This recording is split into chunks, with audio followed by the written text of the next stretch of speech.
తూర్పు నియోజకవర్గంలోని 2 మరియు 57 డివిజన్లో పనిచేస్తున్న 200 మంది ప్రజారోగ్య కార్మికులకు 57 డివిజన్ల క్లస్టర్ ఇన్ఛార్జి వేల్చూరి కిరణ్ ఆధ్వర్యంలో దసరా కానుక కిట్ల పంపిణీ కార్యక్రమం నిర్వహించడం జరిగింది.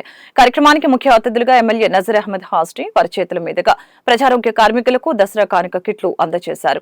వేకువజామున లేచి నగరంలోని వీధులను పరిశుభ్రం చేసి మన ఆరోగ్యాలను కాపాడుతున్న ప్రజా ఆరోగ్య కార్మికులకు ధన్యవాదాలు తెలుపుతున్నామని తెలిపారు. కరోనా మహమ్మారి టైంలో కూడా తమ ప్రాణాలను లెక్క చేయకుండా పరిసరాలను పరిశుభ్రం చేసి నగర ప్రజల ప్రాణాలను కాపాడిన కార్మికులకు ధన్యవాదాలు తెలుపుతున్నానని ఈ సందర్భంగా తెలియజేశారు. అలాగనే వారి సేవలకు గుర్తించి నేడు వారికి దసరా కానుక కిట్లు అందజేయాలనే ఆలోచన చేసిన ఏల్చూరి కిరణ్ వారి మిత్ర బృందానికి అభినందన తెలియజేస్తున్నానని అన్నారు. ఇలాంటి మంచి కార్యక్రమాలు మరెన్నో చేయాలని మనస్ఫూర్తిగా కోరుకుంటున్నట్లు తెలిపారు. కార్యక్రమంలో డిప్యూటీ మేయర్ షేక్ షజీలా, తూర్పు నియోజకవర్గం పరిశీలకులు రాఘవేంద్ర, జనసేన నాయకులు సాగర్, తెలుగుదేశం పార్టీ నాయకులు జాగర్లముడి శ్రీనివాసరావు, డివిజన్ పార్టీ అధ్యక్షులు, యూనిట్ ఇన్ఛార్జీలు, ముఖ్య నాయకులు పాల్గొన్నారు. మీకు దసరా దీపావళి కానుకలు గత ప్రభుత్వంలో చంద్రబాబు నాయుడు గారు ఇవ్వడం జరిగింది. అది గుర్తుపెట్టుకుని ఈరోజు సోదరుడు కిరణ్ గారు ఒక మంచి ఆలోచనతో వచ్చి మీ అందరూ కూడా ఈ కానుకలు ఇవ్వడానికి ముందుకు రావడం చాలా సంతోషం.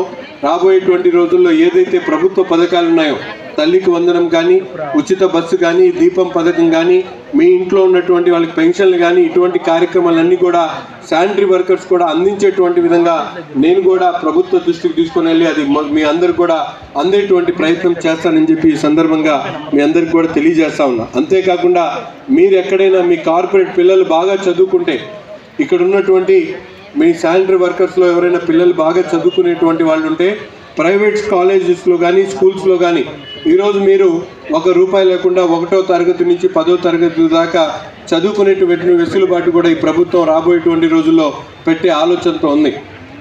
ఎందుకంటే ఈరోజు ప్రజల గురించి ఆలోచించేటువంటి ప్రభుత్వం మీరందరూ చూస్తూ ఉన్నారు. అనేక సంక్షేమ కార్యక్రమాలతో పాటు ఈరోజు GST, మీరు నిత్యం వాడేటువంటి ఇంట్లో వాడేటువంటి వస్తువులన్నిటి మీద ట్యాక్స్ కూడా తగ్గించడం జరిగింది. 18% ట్యాక్స్ ఉండేది ఇంతకుముందు. మనం టూత్పేస్ట్ తీసుకుంటే ₹100 ఉండేది, ఈరోజు 18% ట్యాక్స్ తగ్గించి ₹82 తీసుకొని రావడం జరిగింది.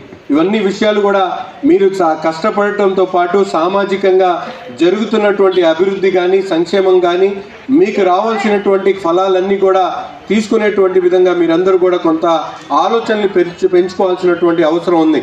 ఈరోజు సఫాయి కార్మికులు అంటే మీరేదో కష్టపడి వచ్చినటువంటి జీతంతో సరిపెట్టుకోకుండా ప్రభుత్వం ఇచ్చేటువంటి సంక్షేమ కార్యక్రమాల మీద కూడా మీరు దృష్టి పెట్టాల్సినటువంటి అవసరం ఉంది.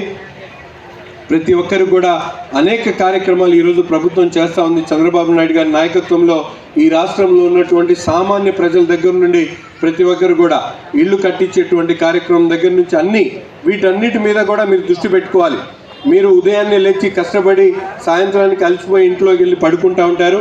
కానీ ఇవన్నీ కూడా ప్రభుత్వం ఏదైతే ఈరోజు కొంతమంది బాలింతలు ఉంటారు, అటువంటి వాళ్ళందరూ కూడా అంగన్వాడీల ద్వారా అందించేటువంటి కార్యక్రమాలు వీటినన్నింటిని కూడా దృష్టిలో పెట్టుకుని, ఎందుకంటే ఒక హాస్పిటల్కి వెళ్తే మీకు ఇన్సూరెన్స్ ఉంది, మీరు ఎక్కడా కూడా ₹1 డబ్బులు పెట్టుకోకుండా ఇన్సూరెన్స్కి క్లెయిమ్ చేసుకోవచ్చు. ముఖ్యమంత్రి గారి సహాయానికి ద్వారా మీకు ప్రతి ఒక్కళ్ళు కూడా ఏదైనా అవసరం వచ్చినప్పుడు ప్రైవేట్ ఆసుపత్రిలో మీరు వైద్యం చేయించుకున్నా కూడా ₹1 డబ్బులు లేకుండా మీరు ముఖ్యమంత్రి గారి సహాయానికి ద్వారా ఆ డబ్బులు తీసుకోవచ్చు. సమాజంలో ఉన్నటువంటి అన్ని వర్గాలు కూడా అభివృద్ధి చెందాలి. ఏదో ఒక ఉన్నతమైనటువంటి వర్గమో లేకపోతే ఉన్నతమైనటువంటి కులమే కాకుండా అందరూ కూడా సమానంగా ఎదిగితేనే ఈ సమాజంలో మీ అందరం కూడా ముందుకెళ్ళగలుగుతాం అనేటువంటి ఆలోచన మీ అందరు చేయాలని చెప్పి తెలియజేస్తూ ఈరోజు తీసుకున్నటువంటి కార్యక్రమం మంచి కార్యక్రమం సోదరుడు కిరణ్ గారు తీసుకున్నారు. అలాగే డివిజన్ పార్టీ అధ్యక్షులు కన్నా గారికి, వారి మిత్ర బృందాలందరికీ కూడా శుభాకాంక్షలు తెలుపుతూ మరొకసారి మీ అందరికీ దసరా శుభాకాంక్షలు. ఏదైతే ఇక్కడ ఉందో మేము కానీ మా నాయకులు కానీ చాలా చిన్న వాళ్ళం, మేము కూడా మధ్యతరగతి వాళ్ళమే. ఇక్కడ ఎవరికి కూడా ఒక్కళ్ళకి కూడా కనీసం ఒక 2 ఇల్లు కూడా లేవు. చాలా మంది అద్దెలలో ఉంటున్నారు. ఏదైనా ఒక ఇల్లు సొంత ఇల్లు ఉంది, అది కూడా మా తల్లిదండ్రులు సంపాదించి మాకు కట్టిపెట్టిన ఇల్లులే. అందరూ కూడా మధ్యతరగతి వాళ్ళం. కానీ అందరూ కూడా చిన్న స్థాయిలో కానీ ఎంతో కొంత శ్రమ రూపేణ, ఆర్థిక రూపేణ సహాయ సహకారాలు అందించి ఈ కార్యక్రమాన్ని ముందుకు తీసుకెళ్లడంలో ప్రతి ఒక్కరూ కూడా ఈ సహాయ సహకారాలు అందించినందుకు పేరు పేరున ధన్యవాదాలు తెలియజేసుకుంటూ, దీనికి ముందుగా ఆదర్శం మా శాసనసభ్యులు నసీర్ గారు.